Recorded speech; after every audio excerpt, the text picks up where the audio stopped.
What up? Hey everybody.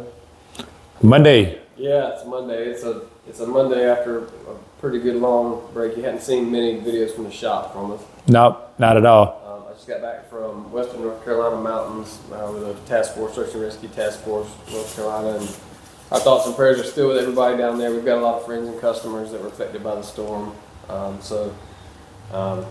We know it's hard times, for those people, but don't forget about them, especially coming up this winter. Everybody's still got needs, and so we'll be again continuously checking up on those guys and helping any way we can.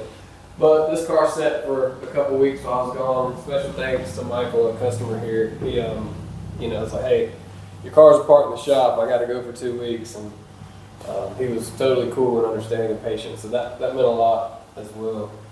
But we got it done, and here we are on the rollers. Yep, it did well. It did really well. We were happy with it. This car's got a, I guess it's kind of become our 750 horsepower package as far as the crankshaft horsepower goes. 5% lower, 2.3 upper. Maybe like 800 or something. Maybe. Yeah, because it's set. Well, I don't know. What's it making the wheels? I don't know. 2.3 upper. It's got the Brian Tooley Racing supercharged Gen 5 Stage 1 camshaft. That's a really Sounds good. Camshaft on these cars. I mean, this is not a huge displacement blower stock, so until you start doing some porting or some serious work to the blower, you don't want to go too huge and make the blowers completely inefficient. Yep. It's got the Haltech intake on it as well. American Racing long tube headers. That was a change up from the last couple we did as well. The intake. Yeah, the Haltech, they make a great product. Yep. Everybody knows them, and it also has the Mighty Mouse Wild Catch Can. Hey, I'll go over there and get that. This is a low mileage car. This is the one I think has 20,000. Yeah, 20,000 miles. Oh wow! Does it come with all the brackets like that to bolt right on? Yeah, it says C7 on the back. That's perfect. I think everything, man. David Childers, he's awesome. It's got the DSX flex fuel sensor kit. It also has the DSX low side aux fuel system on it. We're trying to supplement and get all the fuel we can to the high side, because as we know, these direct injected cars are always fuel limited. You can spray meth in them, get a little bit more. We're anxiously awaiting the DSX port injection setup. Yeah, we want to try that for sure. To release soon, so. And it ties in with your stock computer, yeah. Tuners, which is going to be a game changer. Oh yeah, you did a shifter in here too. I did, yeah, the MGW shifter. That looks awesome.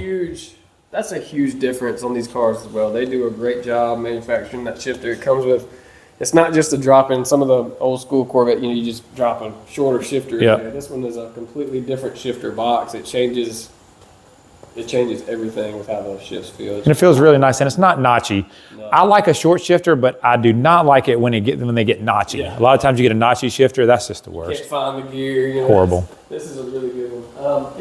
That's about it for the mods. Pretty straightforward. Of course, the motors have to come out on these to do cams, which the DOD delete. We did head studs while we were at it, just for some extra insurance there, some clamping force. But LS7 lifters, dual spring. And it's pretty easy on the car because it's still stockish boost. It's only 10, 11 pounds. Right. We're adding headers. We're adding some things that would, the camshaft that would take away typically from boost, and we're kind of just adding that back a bit, taking the restriction out, making everything more. Increase the efficiency. Yep, and exactly. We're ordered with, again, this is SAE numbers on E85.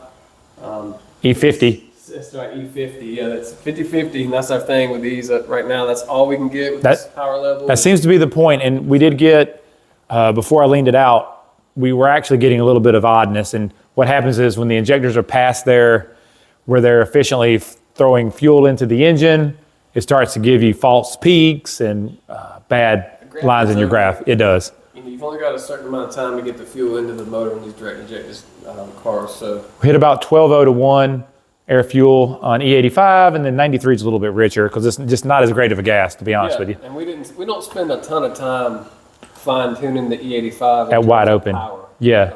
So because that's not really what you want to preferably be beating on the car with if you have a choice. I think this was I think so. 650, which is still great power. That's great. And you can see where the air fuel is a little bit richer. Yep. And both of these, that's the other thing I probably get a lot more than I thought I would. When you tune a car for E85, you're not taking away its ability to run 93. That's true. That is a question, unless you're on an old C5 and we don't, yeah. But on all these new operating systems, everything from E38 and up, it's flex fuel. It's flex. Even actually the old trucks. Yeah. The C5 Corvettes are a weird bird. Yeah. But they're a faster computer. They just don't have the technology for the flex. So there's a way to do the truck computer in a Corvette. You have to get a certain year that has the electronic throttle body control. We haven't done that yet, actually. We got a couple we might do it with, but weekend some things. Yeah. It's pretty basic. We want to do one. We got a couple cars that we built. That's getting in the weeds a bit. But yeah, no, the flex fuel means that there's a sensor that differentiates the percentage. And here it is, right here. And it adjusts the fueling and the timing accordingly. So you can run this thing on 93. You can run on E85. You can run on a mixture. 50%. Yeah, we're maxing out about 50% on here. Most cars on our G8s and SS platforms, whatever, 80%. You know? Yep, you can put anything you want in there and it's going to automatically know. So a lot of people are like, well, I don't have E85 stations near me. Who cares? Yeah. You know, if you do go out of town and you get some E85 or you buy some buckets of pails or some race gas, it's very well worth it to have that. Yeah. Oh yeah, it's pulling up the. So anyways, this is the. Where it came in. This is the. Yep, where it came in, and that was the better of the pools, so that's good. Yeah, 548, 571. Look at the torque gain, man. That's crazy. 150 foot-pounds of torque. Awesome. The graph is just in a whole different time zone here. Yeah. And again, we've talked about this before. That looks really good. I do want to bring this up though. Sure. Let's go back to our E50. Our final. Our final here, which is 653. We're in SAE, which we talk about. We've got really good air today. And I've said before, a lot of shops use standard. It usually generates better power numbers. It does. Fine. It's a little bit more of a difficult atmosphere to obtain, in my opinion. 29.92 pressure, 50% humidity, 52 degrees Fahrenheit, something like that. I feel like, and we've kind of proven this to ourselves a few times, but SAE does a really good job with a real number when the air is bad. I feel like it corrects about right in bad air. When you have really good air, I feel like SAE does a little much to take power away. It's a little aggressive. It'd be doing the most. So this is it doesn't matter, but this is the 93 one here. Oh, is it? Yep. Oh, good. To the big one there. Big numbers are more fun. Yeah, they are. There you go. So there's the 698. So let's look at the conditions of the day. This is from the weather station on the dyno. It's 67.7 degrees. Got good pressure, mid humidity, fairly low humidity. Oh yeah, that's the correction. 0.97 means it's pulling 3% away from what it actually made. Now, we'll switch this to uncorrected, which uncorrected, and you can't pick and choose. Like, I understand that when the air is good, you can't be like, now we're going to use uncorrected. Yeah, so that's why we always stick on the SAE and anything we do. Uncorrected is what the drum actually sees with no corrections for atmosphere. So today, the drum at the racetrack, this is what what the car is going to run like. 719, 746. Yeah, but that's enough torque to rip stuff apart. So uncorrected is 1.0, right? Because there's no correction. Correct. So now let's look at what standard is doing on the same day, same air. Standard is correcting. Guess what? None. Same. So your standard number today is 718. SAE is pulling 3% away from us because the air is so good. So that's why I say, you have to use something, and that's fine. We're not chasing numbers, but people chase numbers, right? And we've said it probably too much already, but we'll say it again. Numbers sell. And if somebody's like, hey, I got my car tuned at Joe Blow's shop and they built it, what'd it make? Mine made 718, 745. 690, Yeah, mine made 690 something. So, and in reality, same horsepower, same torque, and it's just exactly how they did it up here. Right, so it does matter for certain things. It doesn't matter in real life when you're beside. Correct, yep. But I will say, we do a lot of round track cars here, and those cars are limited with rule packages and engine packages, and they're very super competitive in qualifying. There'll be thousandths of a second between several of them. So we dyno some of those in November, getting close to bigger races in the wintertime when the air's better. And sometimes I feel like, again, it's a little aggressive on SAE. Do you guys have to do a lot of little off topic, but carburetor adjustments for the colder races, like if you're racing in 50-degree weather instead of 100? Yeah, for sure. Okay. You see the difference. Usually we'll set them at the beginning of the year. They'll be okay through about, Now? October. Yeah. For the Martinsville race, they'll want a little bit more fuel. Okay. Same thing. Makes sense. But of course, that's not automatic. Like these do. So, but yeah, again, this turned out really, really good. Michael's going to be super. Oh, he's going to be super happy. It's making 745. Like that's insane. Yeah, that's a great torque number. The horsepower number is not too shabby either. Right. We were very happy with it. We wanted to hit 700 was our high goal. We were going to be happy around. Made it. Yeah, almost. So we were, like I said, we rounded that up to 699, but 700 was the high goal. Everything perfect. So we're so happy with how we did it because it came out great. The graph looks good. We're doing a lot of these LT cars now. We're really getting able to dial in this air fuel right, timing. We know about where they want to be at, and yeah, they're picky suckers. They are picky. The tuning is a lot different coming from a guy that's done air-based tuning, which is anything previous to direct injection. So torque-based stuff is just a totally different animal. Dialing in the VE and things like that actually had me a little bit today. But anyways, we got that straight. And with the fueling,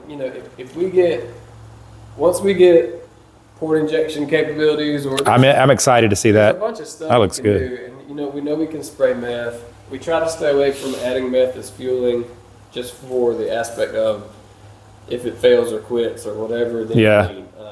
And most of the stuff we do is like street with some racing. That's right. Like if you're a track guy, We'll be like, hey, throw some meth on it. You're But taking care, there's different kinds. There's people that understand that they have to constantly maintain their power plant. There's people that want something that's reliable, pretty good middle of the road, fast. 700 rear wheel horsepower and a Z06. Yeah.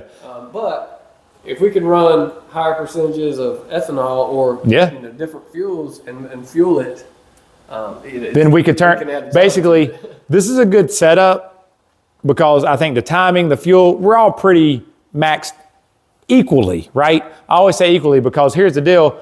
If we put 3 more pounds of boost, then we're adding methanol from 4,000 RPM up because it's not going to hook. So what I mean is this is a great combination because everything works together. Same thing we do with the Chevrolet SSs when we do the DSX and the injectors and the stock pump. We know about where you're going to be at if you're really okay with those numbers. Right. And he's okay with these numbers. Not that they're bad numbers, but it's a great combination. So it's going to run great. This is, if I had one, I'd probably stick like this until we got port injection and then put a Pro Charger on it.